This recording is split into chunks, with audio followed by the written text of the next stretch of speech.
രാജ്യത്തെ ഞെട്ടിച്ച ധർമ്മസ്ഥലയിലെ ബലാത്സംഗ കൂട്ടക്കൊല കേസ് അന്വേഷണത്തിൽ നിർണായകമായ ഒരു വഴിത്തിരിവാണിപ്പോൾ ഉണ്ടായിരിക്കുന്നത്. കൊല ചെയ്യപ്പെട്ടവരുടെ മൃതദേഹങ്ങൾ രഹസ്യമായി സംസ്കരിച്ചെന്ന് സംശയിക്കുന്ന ചില സ്ഥലങ്ങൾ പ്രത്യേക അന്വേഷണ സംഘത്തിന് മുന്നിൽ വെളിപ്പെടുത്താൻ തയ്യാറാണെന്ന് അറിയിച്ചുകൊണ്ട് ഒരു കൂട്ടം ഗ്രാമവാസികളാണ് ഇപ്പോൾ രംഗത്ത് വന്നിരിക്കുന്നത്. പ്രദേശവാസിയായ തൂക്കാറാം ഗൌഡ എന്ന വ്യക്തി സമർപ്പിച്ച കത്തിലൂടെയാണ് ഈ വിവരം പുറത്തു വന്നതെന്ന് ഡൈജി വേൾഡാണ് റിപ്പോർട്ട് ചെയ്യുന്നത്. കേസിലെ നിഷ്പക്ഷവും സുതാര്യവുമായ അന്വേഷണത്തിന് സർക്കാരിന്റെ പ്രത്യേക അന്വേഷണ സംഘം രൂപീകരിച്ചത് ഗ്രാമീണർക്ക് ഏറെ ആത്മവിശ്വാസം നൽകിയെന്ന് ഈ കത്തിൽ വ്യക്തമാക്കുന്നു. തുക്കാറാം ഗൌഡ സമർപ്പിച്ച കത്തിൽ പറയുന്നത് നിലവിൽ സമൂഹത്തിൽ വലിയ തോതിൽ ഭയം നിലനിൽക്കുന്നുണ്ട് എന്നാണ്. എന്നാൽ സർക്കാർ ഒരു പ്രത്യേക അന്വേഷണ സംഘത്തെ നിയോഗിച്ചതോടെ നീതി ലഭിക്കും എന്നുള്ള ചെറിയ വിശ്വാസം വന്നു തുടങ്ങിയിട്ടുണ്ട്. അതുകൊണ്ടാണ് അന്വേഷണത്തോട് പൂർണ്ണമായി സഹകരിക്കാൻ തങ്ങളിപ്പോൾ തയ്യാറായതെന്നും ആ കത്തിൽ പറയുന്നു. ഇവിടെ നടന്ന കൊലപാതകങ്ങളെക്കുറിച്ചും ലൈംഗിക അതിക്രമത്തിന് ഇരയായ സ്ത്രീകളെക്കുറിച്ചും ഞെട്ടിക്കുന്ന ചില വെളിപ്പെടുത്തലുകൾ നടത്തിയ മുൻ ശുചീകരണ തൊഴിലാളിയായ ചിന്നയ്യയെ കത്തിൽ പ്രത്യേകം പരാമർശിക്കുന്നുണ്ട്. മാധ്യമ റിപ്പോർട്ടുകളിലൂടെ ഒടുവിൽ ചിന്നയ്യയുടെ യഥാർത്ഥ മുഖം കണ്ടപ്പോൾ അയാളെ തങ്ങൾ തിരിച്ചറിഞ്ഞിട്ടുണ്ടെന്ന് ഗ്രാമവാസികളും പറഞ്ഞു. കൂടാതെ ചിന്നയ്യ മൃതദേഹങ്ങൾ പല സ്ഥലങ്ങളിലേക്ക് കൊണ്ടുപോയി സംസ്കരിക്കുന്നത്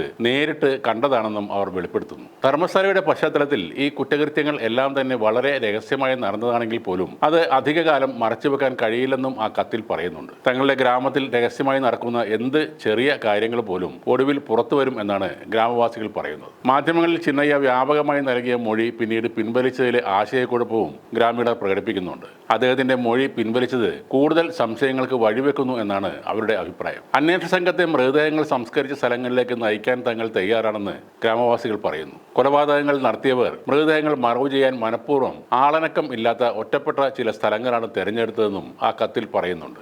സത്യത്തിനും നീതിക്കും വേണ്ടി അന്വേഷണത്തോട് പൂർണ്ണ സഹകരണവും പിന്തുണയും നൽകാൻ തങ്ങൾ തയ്യാറാണെന്ന് വ്യക്തമാക്കിക്കൊണ്ടാണ് ആ കത്ത് അവസാനിപ്പിക്കുന്നത്. ചിന്നയ്യയുടെ ആരോപണങ്ങളെ തുടർന്ന് സംസ്ഥാന സർക്കാർ രൂപീകരിച്ച പ്രത്യേക അന്വേഷണ സംഘം അദ്ദേഹത്തിന്റെ നിർദ്ദേശപ്രകാരം നേത്രാവതി നദിയുടെ തീരത്തുള്ള 2 സ്ഥലങ്ങളിൽ നിന്ന് ഇതിനോടകം തന്നെ കുറച്ച് അസ്ഥികൂട അവശിഷ്ടങ്ങൾ കണ്ടെത്തിയിരുന്നു. ധർമ്മസ്ഥലയിലെ വിവാദങ്ങൾ രാഷ്ട്രീയ രംഗത്തും സാമൂഹിക മേഖലയിലും വലിയ കോളിളക്കങ്ങളാണ് സൃഷ്ടിച്ചുകൊണ്ടിരിക്കുന്നത്. സാക്ഷി ഇപ്പോൾ പ്രതിയായി മാറിയിരിക്കുന്ന ഒരു സാഹചര്യമാണ് ധർമ്മസ്ഥലയിലുള്ളത്. കാണാതായ പെൺകുട്ടികൾ ഇല്ലെന്നും അതൊക്കെ വ്യാജ ആരോപണം ആണെന്നുമാണ് നിലവിലെ അവസ്ഥ. ഇത്രയും നാൾ കാണാതായി എന്ന് പറഞ്ഞിരുന്ന പരാതി നൽകിയിരുന്ന അനന്യ ഭട്ട് എന്ന പെൺകുട്ടിയെ അവിടെ ഇല്ലായിരുന്നു എന്നാണ് ഇപ്പോൾ പറയുന്നത്. കോളേജിൽ പഠിച്ചിരുന്ന പെൺകുട്ടി ഇല്ലാത്ത ഒരു ആളായിരുന്നു. അടിമുടി കേസിനെ മാറ്റിമറിക്കാൻ കെൽപ്പുള്ള ശക്തരായ ഒരു കൂട്ടർ ഉള്ളപ്പോൾ ധർമ്മസ്ഥലയിൽ ഏത് തരത്തിലുള്ള അന്വേഷണവും വഴിമുട്ടി നിൽക്കും. ഇനി നാട്ടുകാർ കാണിച്ചു കൊടുക്കുന്ന സ്ഥലം തിരയാൻ അന്വേഷണ സംഘം തയ്യാറാകുമോ എന്നാണ് കണ്ടറിയേണ്ടത്. നാട്ടുകാരുടെ വാമൂടി കിട്ടുന്ന ചടങ്ങായിരിക്കും ഇനി അവിടെ അരങ്ങേറാൻ പോകുന്നത്.